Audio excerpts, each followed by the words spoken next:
I'm holding right here what you could call a maniac's roadmap to murder. A detailed hand-drawn map that has just been sent to Crime Watch Daily by one of the most twisted and deranged serial killers in American criminal history.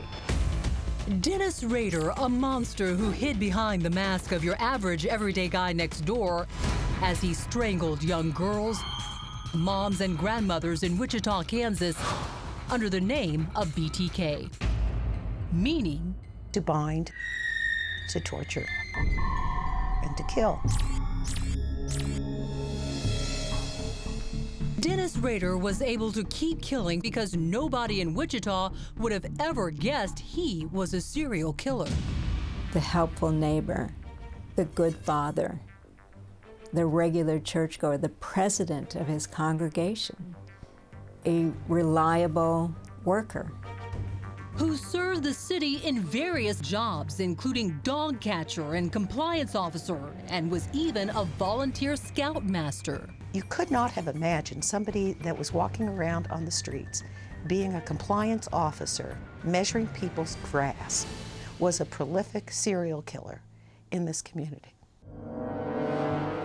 Taking pictures of himself being strangled, pictures of himself in women's clothing that he had gotten from crime scenes.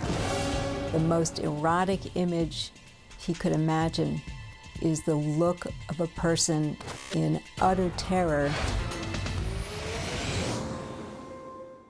Dennis Rader would claim the lives of 10 innocent residents of Wichita, most of them women whom he strangled with his bare hands or with their own clothing, including stockings and pantyhose. And these are actual photos Rader took of himself dressed as his victims, playing them in their death scenes to relive the erotic pleasure he got from murdering them. So he can go back and look at them and still get some type of erotic buzz as a result of his own handiwork. He wasn't the balding, paunchy guy who got arrested. He was a good-looking guy who was strong enough to overpower people and felt very confident of himself. Which would come in handy when Rader began acting out his murderous double life. Rader thought of himself in many different ways, but one of them was a James Bond type of spy. He liked the idea of living the double life, having this ordinary seeming existence, at the same time he's stalking people. Catherine Ramsland knows Rader better than anyone, and the professor of forensic psychology and director of the master's program in criminal justice at DeSales University in Pennsylvania has made studying serial killers her life's work. Dennis Rader was not the first serial killer I'd ever talked to. I certainly had studied hundreds of them in detail. Publishing her findings in 58 books, including her latest, Confession of a Serial Killer.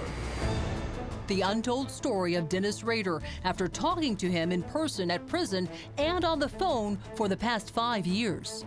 The signs were there. The signs were there. Someone could have picked him up. I knew that there would be things that he hadn't talked about with anybody else. I knew I had to build toward that by having him trust me. So Professor Ramsland could get inside Rader's sick mind. He wanted to be Wichita's boogeyman, that he could show up anytime, anywhere, and you never knew where he was going to be next. Controlling an entire city with fear. What he wanted to be was Jack the Ripper. Ever since he was a young teenager, getting turned on by those images of captive women in his collection of those old True Detective magazines. Binding them and taking pictures and telling them they're going to die. That was seared into Rader's adolescent consciousness as the ultimate thing he wanted to see in his victims' faces. Next, the BTK killer unleashes his madness on a family of 7, and we're with the surviving members as they return to their house of horrors. My sister was hanging behind me from a pipe.